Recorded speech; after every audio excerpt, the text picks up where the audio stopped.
Let's start by clearing up one of the biggest misunderstandings people have about avoidant attachment. Most people assume attraction works the same way for everyone. That desire grows through closeness, reassurance, physical chemistry, and emotional availability. But for the avoidant nervous system, those very things often feel overwhelming. What actually turns an avoidant in, what activates them at a deep psychological level, is not lust first. It's relief. And silence creates that relief faster than anything else. You have to understand this from a nervous system perspective, not a romantic one. Avoidants live in a constant state of low-grade alert, not because they don't care, but because intimacy registers as a potential loss of autonomy. Emotional closeness, expectations, or even well-meaning affection can feel like pressure. Their system is scanning for one question at all times: am I about to lose control? When the answer feels like yes, desire shuts down, not consciously, biologically. Now here's where silence changes everything. When you stop reaching out, stop explaining yourself, stop asking for reassurance or clarity, something unexpected happens inside the avoidant. The pressure disappears. The emotional demand they were bracing against is suddenly gone. Their nervous system drops out of defense mode. And in that moment of relief, their mind finally has space to feel something else. Curiosity, awareness, attraction. This is why lust alone doesn't hold power over an avoidant. Lust requires engagement. It invites closeness, reciprocity, and vulnerability. For an avoidant, that can feel like a trap. Silence, on the other hand, doesn't ask anything of them. It doesn't pull. It doesn't pursue. It simply exists. And paradoxically, that's what allows their system to relax enough for desire to surface on its own. Think about it like this. When someone is emotionally chasing an avoidant, even subtly, the avoidant's body interprets it as noise. Too many signals, too much expectation, too much energy coming at them. Silence removes the noise. And once the noise is gone, the avoidant can finally hear their own thoughts. That's when you enter their inner world, not through effort, but through absence. This is also why silence feels so counterintuitive to people who are anxiously attached or emotionally expressive. From the outside, silence looks like disengagement or lack of interest. But inside the avoidant, silence often creates the first safe space they felt in the connection, a space where they aren't being evaluated, needed, or emotionally managed. In that space, desire isn't forced. It emerges. Philosophically, this taps into something ancient. Human beings don't long for what overwhelms them. They long for what feels spacious, what feels free, what allows them to move toward it by choice. Avoidants, more than anyone, are wired to respond to autonomy. Silence communicates autonomy without saying a word. It says, I'm not here to control you. I'm not here to chase you. I'm whole on my own. And that message is deeply regulating to their nervous system. Once regulated, the avoidant starts to feel something unfamiliar. They notice the absence. They notice the quiet. And in that quiet, they notice you. Not as a source of pressure, but as a presence that no longer demands anything. That shift from pressure to presence is where attraction is reborn. Not loud, not dramatic, but steady, internal, and real. And this is crucial. This doesn't work because silence is a tactic. It works because silence changes you first. When you stop chasing, your energy stabilizes, your identity recenters. You stop broadcasting need and start embodying self-containment. The avoidant doesn't respond to words, they respond to states. And silence communicates a powerful internal state, emotional sovereignty. So when people ask, why do avoidants seem more drawn to me when I pull back? The answer isn't manipulation, it's alignment. Silence aligns with how their nervous system experiences safety. And safety, for an avoidant, is the gateway to desire. Here's the closing truth to hold on to. Silence doesn't make an avoidant want you. It gives them the safety to realize they already do. Now, once you understand that silence calms the avoidant nervous system, the next layer becomes even more revealing. Because it's not just that lust fails to activate them, it's that lust often threatens them. To an avoidant, intense desire doesn't feel exciting at first. It feels destabilizing. And what they seek above almost everything else is control. Control for an avoidant isn't about dominance over another person. It's about internal stability. It's about knowing where they stand, knowing they can exit if they need to, knowing they won't be emotionally overtaken. Lust, especially when it's mutual and emotionally charged, introduces uncertainty. It invites closeness, escalation, and expectation. And expectation is where an avoidance alarm system starts firing. This is why you'll often see avoidants pull away right when chemistry peaks, right when things start to feel intense, right when a connection could deepen. From the outside, it looks irrational. From the inside, it's self-preservation. Their system interprets desire as the beginning of a loss of control over themselves. Silence does the opposite. Silence restores control because it removes the sense that something is being asked of them. No response required. No emotional performance needed. No next step implied. When there's silence, the avoidant can regulate the pace internally. They can think, imagine, and feel without pressure. That's when attraction becomes tolerable, because it's contained within their boundaries.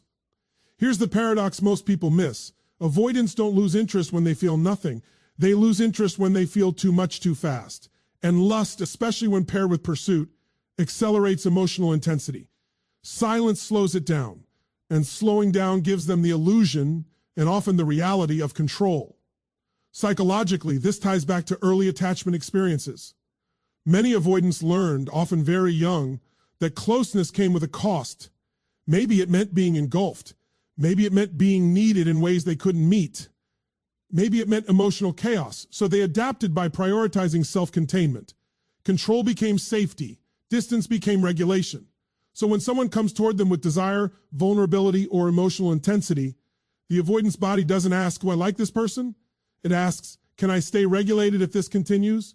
If the answer feels like no, attraction collapses, not because it wasn't T-real, but because it felt unsafe. Silence shifts that equation. Silence says nothing is being demanded of you. And in that space, the avoidant regains the sense that they are choosing, not being pulled. Choice is everything. King to an avoidant. Desire that feels chosen is intoxicating. Desire that feels imposed is suffocating. This is also why control and attraction are intertwined for them. When they feel in control, they can allow themselves to feel more. When they feel out of control, they shut down emotionally and sexually. Silence hands control back to them, and in doing so, it paradoxically gives desire room to grow. But here's the deeper philosophical point. This isn't just about them, it's about you too. When you stop trying to activate attraction through lust, reassurance, or intensity, you step out of a power struggle you didn't even realize you were in. You stop trying to convince. You stop trying to prove. You stop negotiating your worth through engagement. And that changes your posture entirely.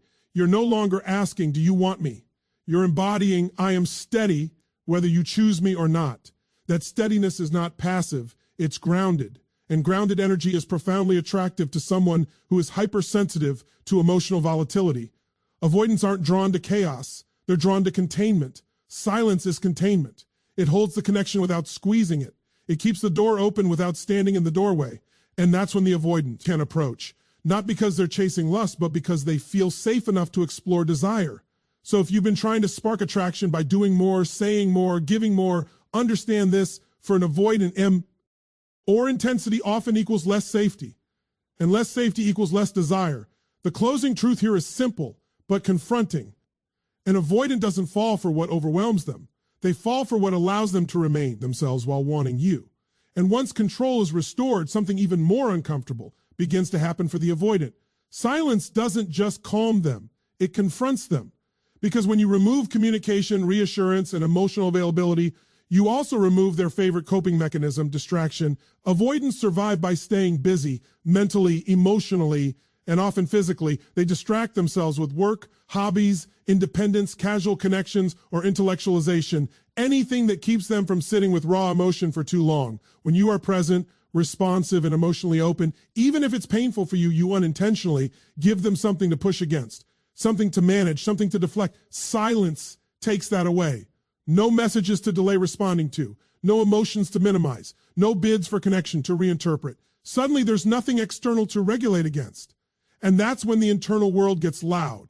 This is where most people misinterpret what's happening. They assume silence means the avoidant feels nothing.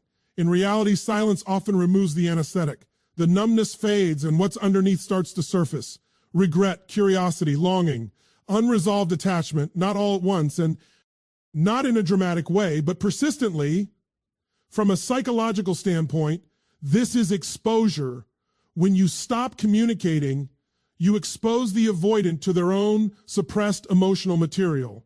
The very feelings they've spent years learning how to bypass now have no exit ramp. They can't discharge the discomfort through distance because the distance is already there. They can't regain control by pulling away because you've already stopped reaching forward. So the mind turns inward. They start replaying interactions, reinterpreting moments, wondering what you're thinking, wondering why the dynamic shifted. And this is an obsession in the romantic sense. It's the nervous system trying to regain equilibrium by understanding what changed. Silence creates a gap in the pattern, and the brain hates unresolved patterns. Philosophically, human beings are meaning-making creatures. When a familiar stimulus disappears, the psyche rushes to fill the void. For avoidance, that void becomes an invitation they didn't consciously ask for but can't ignore to feel what they were avoiding.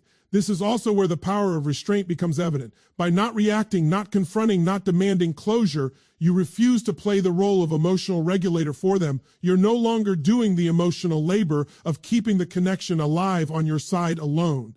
And without that labor, the avoidant has to confront a question they've often delayed. What do I actually feel when no one is pulling on me? That question can be deeply unsettling because many avoidants don't fear intimacy as much as they fear emotional dependency. And silence exposes whether attachment exists independent of pressure. When there's no one reaching out, no one seeking reassurance, no one asking for anything, and the feeling is still there, that's when it becomes undeniable. This is why silence can feel so intense for an avoidant even when they outwardly appear unaffected. On the surface, they may look calm, detached, or unchanged. Internally, there's movement, not chaos, but awareness. And awareness is dangerous to an avoidant's old coping strategies. Now, this is important. Silence does not force insight. It allows it. It doesn't punish them. It removes the buffers that kept them emotionally comfortable while staying disengaged. And in that removal, they're left alone with their own truth. For many avoidants, this is the first time they feel desire without immediately suppressing it. Not because someone is triggering it, but because nothing is interrupting it. Desire, when it's not crowded by fear, can finally breathe. And here's where this ties back to you. When you maintain silence, you're not withholding to provoke. You're respecting your own emotional boundary. You're saying, I will not overfunction in a dynamic that requires mutual presence. That integrity is felt, even if it's never articulated. Avoidants often sense when someone has emotionally stepped back in a clean way versus what? And they're performing distance to get a reaction. Clean silence has weight. It's grounded. It doesn't feel manipulative. It feels final enough to be real and open enough to be chosen. That combination is disarming. So when silence forces an avoidant to feel what they've been avoiding, it's not because you've cornered them. It's because you've stopped rescuing them from themselves. And the closing truth to hold on to is this. Silence doesn't create emotions in an avoidant. It reveals the ones that were already there waiting for space to be felt.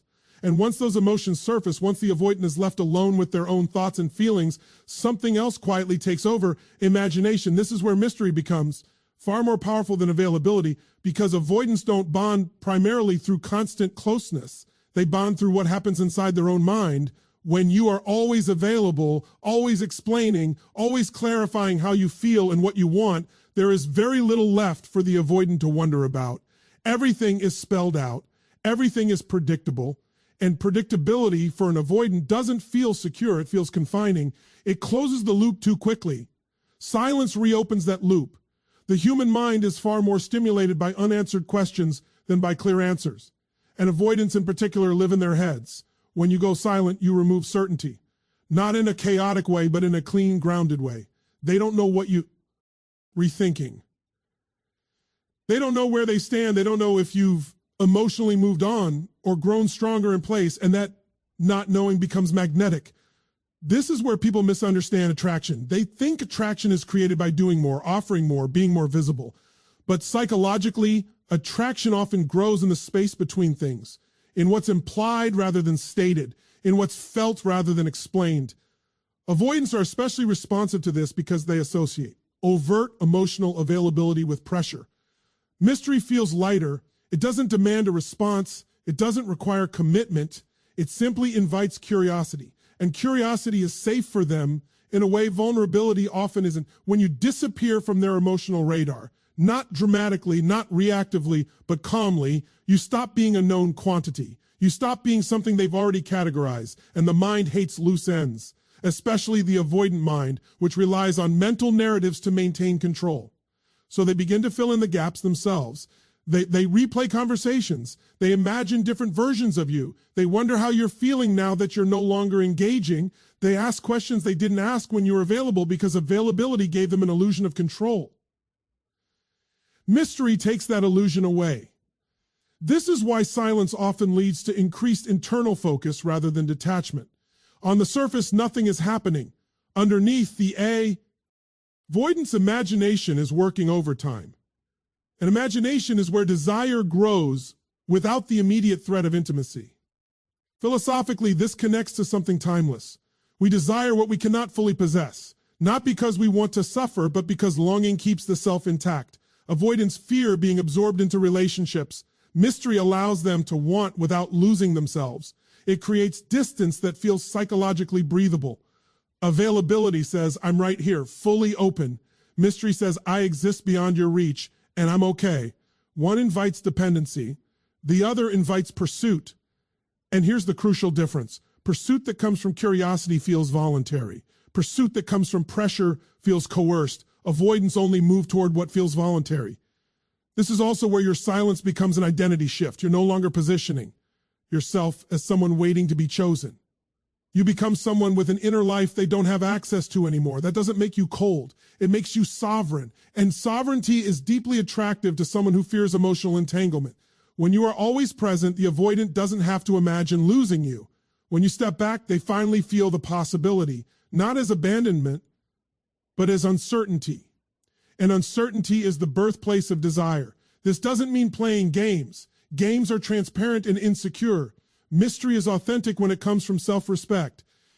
When your silence isn't a tactic, but a reflection of you choosing peace over pursuit, the energy shifts. The avoidant feels it, not intellectually, but viscerally. They don't think they're trying to make me chase. They think something has changed, and I don't fully understand it. And that lack of understanding keeps you alive in their mind. So if availability hasn't brought closeness, it's not because you weren't enough. It's because too much access removed the space where desire could grow. Silence restores that space. Mystery fills it. And imagination does the rest.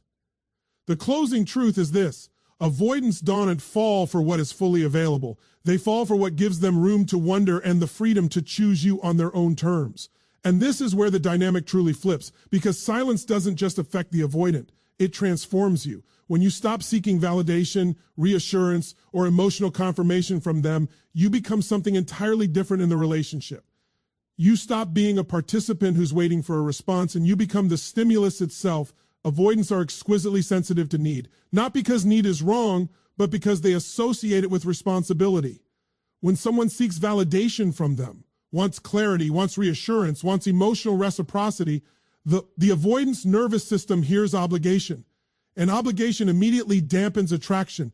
It triggers withdrawal, not because they don't care, but because they feel they're being positive. One, as the regulator of someone else's emotional state, silence removes that burden.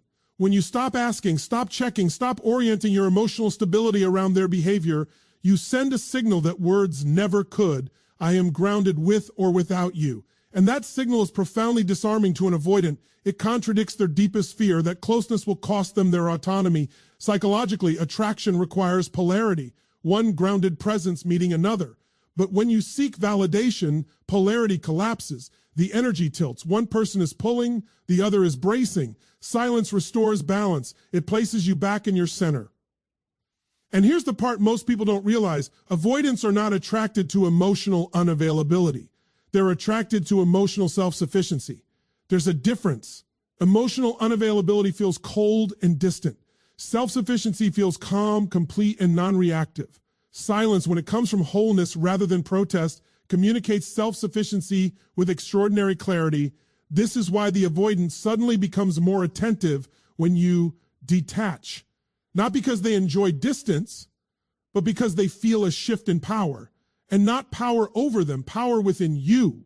You are no longer signaling, please choose me. You're embodying, I choose myself. That embodiment changes how you're perceived at a subconscious level. Avoidants don't respond to explanations. They respond to states of being.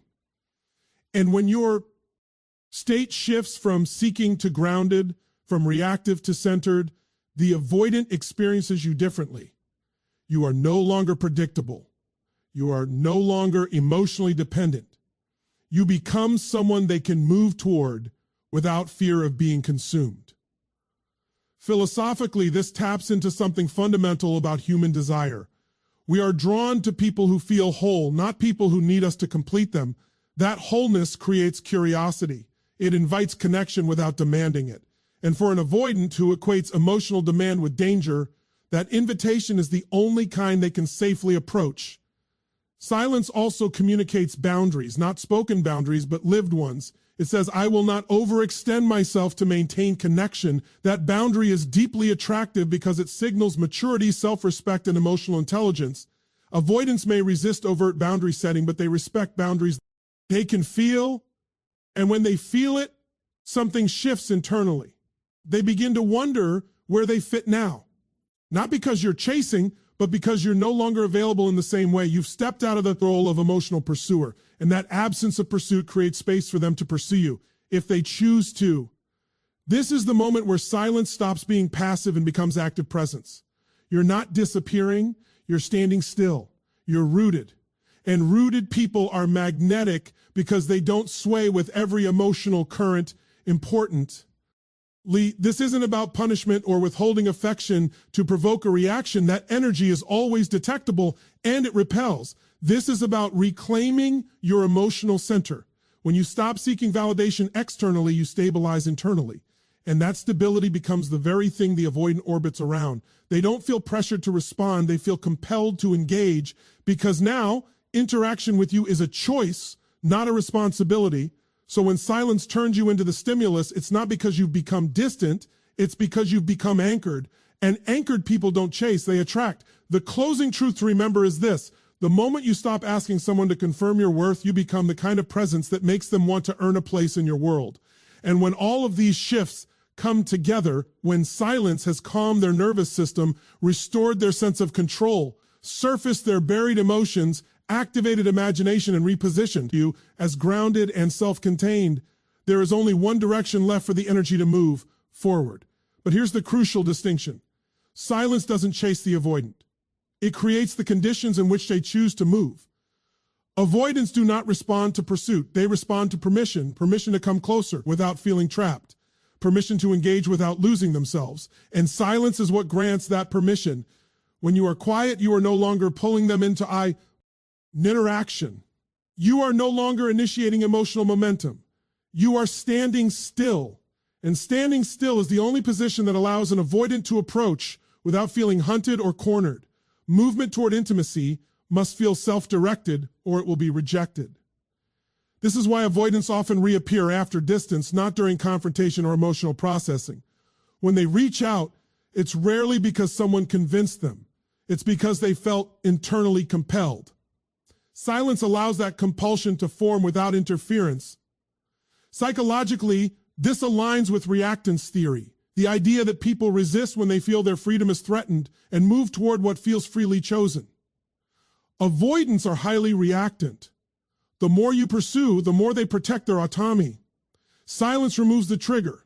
There is nothing to push against, no force to resist. So instead of reacting, they begin reflecting. And reflection is the bridge between distance and connection. In that reflective space, they imagine reaching out. They consider what it would feel like. They weigh the risk, and for the first time, the risk feels manageable. Because silence hasn't punished them. It hasn't demanded accountability. It hasn't escalated emotion. It has simply remained open. This is the subtle power invitation without expectation. When an avoidant moves toward you from silence, the quality of that movement is different. It's slower, more tentative, but it's also more real. It's not driven by guilt or obligation. It's driven by curiosity and internal desire. And that's the only movement that lasts. This is also where many people sabotage themselves by rushing to fill the silence the moment the avoidant steps forward. by over-explaining, over-connecting, or immediately reopening emotional intensity. That reactivates the old pattern. Silence works not because it disappears, but because it establishes a new rhythm. A rhythm where closeness is earned through presence, not chased through pressure. Philosophically, this speaks to something deeper about human connection. Real intimacy cannot be forced. It emerges when two people meet in freedom. Silence preserves that freedom. It holds space without collapsing into demand.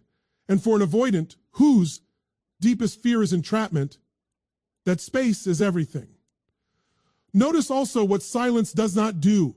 It doesn't beg. It doesn't threaten. It doesn't manipulate. It doesn't try to control the outcome. It simply says, I am here, but I will not pursue you at the cost of myself. That stance is not passive. It's principled. And principles are attractive. When you embody this, you stop orienting your life around whether or not they return. You start living forward. And paradoxically, that forward movement is what makes your presence feel magnetic rather than needy. The avoidant doesn't feel like they're stepping back into a dynamic.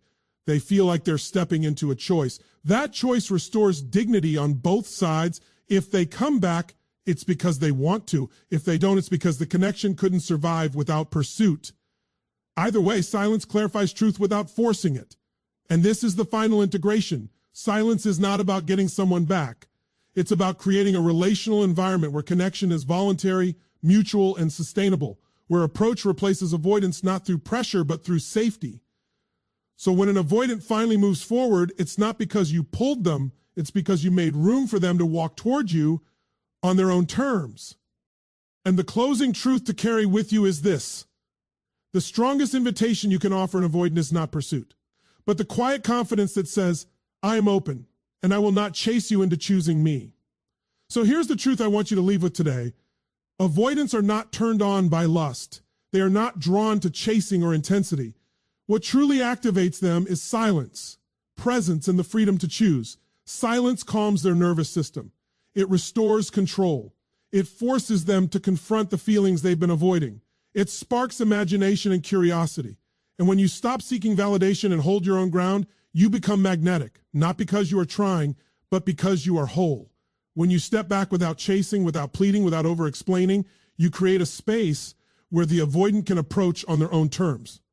That approach is not driven by obligation or pressure. It is driven by desire, curiosity, and internal pull. And that is the only kind of connection that lasts. Remember, this is not about games, manipulation, or withholding to punish. This is about your sovereignty. Your calm, steady, grounded presence is the most powerful signal you can give that you are complete, that you are whole, and that connection is welcomed but not demanded. So take this with you. Stop trying to make them want you. Stop pushing. Stop chasing. Stop over-explaining. Step into silence. Embody your strength and allow the avoidant to choose you, not because the are forced, but because they finally feel the pull. The ultimate lesson is this. True attraction is not created. It is revealed. And silence is the mirror that shows them what they already want, but could never see when you were chasing.